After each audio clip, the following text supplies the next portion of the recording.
You're right guys, Nathan here, welcome back to a new video, and today we're going to be kicking off the Crystal Palace career mode. Sorry about the abrupt intro as well. The file corrupted, or two of the files actually corrupted, where I showed me actually setting up and choosing the team and listing up all the players and showing you the squad, but I don't think that's that relevant. It could have been something worse, like me actually signing a player, but nonetheless, it is pretty annoying. The squad I inherited, you can see now, we're just heading into this pre-season friendly, and you also saw the transfer targets. Now, immediately, I know jump right into this already, but the weakness I found was the fact that I wanted to play a free back because they had good fullbacks. Like they're decent, or okay, they had okay fullbacks, but they're really weak centre backs as well. So I thought if I could sort of play to my strengths, if you know what I'm saying. And because the 3-5-2 is actually pretty decent this year, I thought maybe I could, try and use it in career mode, which I'd never have done before. Because usually I've heard that people have said free backs are useless in career mode, but with the passing nature of this game, and I feel that it may be a bit different.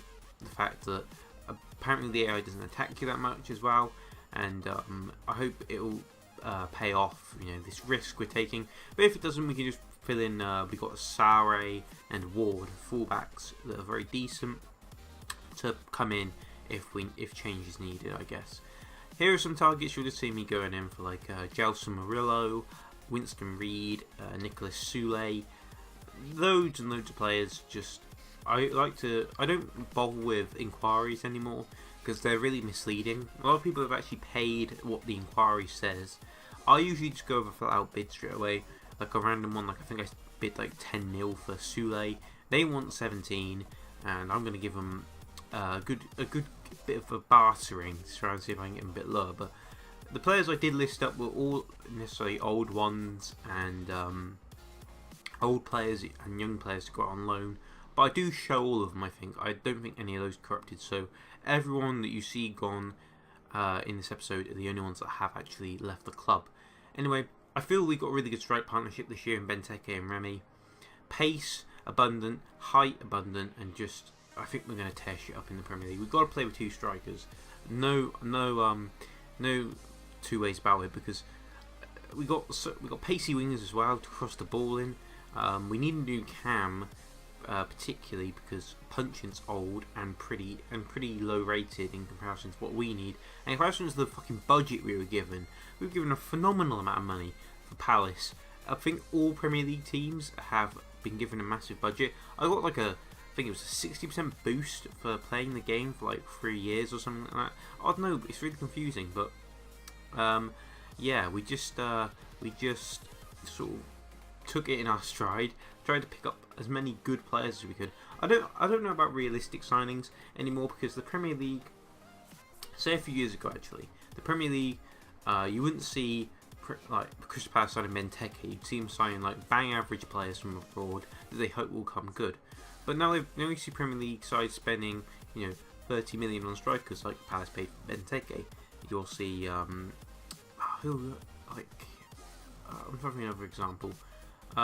Like Derone to Middlesbrough was just a £12 million signing for a newly Premier League club. And even in the Championship now, they're spending 8 million on strikers like Vidra, who went to Derby. That was 8 million.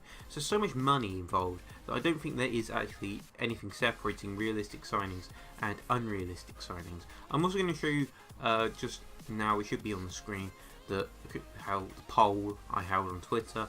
I sort of moved it over to Instagram as well, but that didn't really work because no one really commented. It was just a failed voting system. And I did one on straw poll as well, but that just didn't really work out either because I kept setting it to the wrong length and I didn't know how to I didn't even know what was going on. So I just stuck to the good old Twitter one, and I think Crystal Palace got 40% and all the others got like 15, and it worked out pretty. I guess Palace just cross line with flying colours. Anyway, I think we've signed this out right now. We're going in for Yunus Marley at Cam, mainly because I don't want to just sign players. I think I was going down a bit too much of the Bundesliga route with this one. Both signings being from the Bundesliga, Sule and Marley. We're also going for Dele Alli, a bit of an unrealistic one to be honest. We're not going to be signing him on the cheap side particularly, but I thought I'd launch 20 million. Obviously scored that wonder goal against Crystal Palace last season. with the old flick over the head and volley. Very, very nice. And we're also going for Sapranara, but I was wary that of the fact that he's actually expiring on his contract, which means we probably can pick him up for free in January if we want to. Probably going to boost my midfield, to be honest. I do like signing good players in January, and also like squad players as well, like players who are not necessarily going to be in the first team all week, but they're in positions that we're quite weak in. Anyway, we're just heading out for another option at Cam. We're going to go for Thorgan Hazard, obviously Eden's brother, and just launching an audacious bid of like 12 million or something, just to see if they'll accept. Sometimes teams do accept low offers, depending on just your luck, really. I mean, I've bid for same player over and over in the same career and paid different prices for them. Some I've got them cheap, some I've had to pay with the odds. It just swings and roundabouts, really. Yeah, we're also getting off Connor Wickham, which I'm definitely not interested in. We needed him as our backup striker, and MacArthur as well. Sort of interested in letting him go because he's 28, and if they offer decent money, I ain't gonna turn it down. I mean, it's just the way it goes, really, in my career. I'm not afraid to sell players that people may necessarily want to keep hold of, because I just don't really like keeping hold of players for the sake of their name. Just get them out is what I say. Just get them out. Anyway, we're going to move in for Sergio Roberto now, and we also bid for Cosiello, I think his name is, from Nice. 20-year-old, 79 rated. I don't know how much the bid was. I think it was around like 15 million maybe. No, 16 million actually. Quite expensive player, but he's such a young talent and I think he was worth it. We also reject this one because usually you might say, oh, it's 12 million, but look at the wages, that's going to just cost the same amount. Anyway, yeah, I think we're coming to a close here on the episode. I'm going to just show you, I think we showed quickly the shortlist, or maybe the transfer negotiations that I just want to accept this player on loan before we end off the video. Anyway, that's going to be it for the episode. The new episode will probably be out sometime later in the week, but I'm not promising anything. I'm also streaming after this as well, so if you want to check that out, twitch.tv/Nathan99LFC. I know I can't change your username. But anyway, see you next time.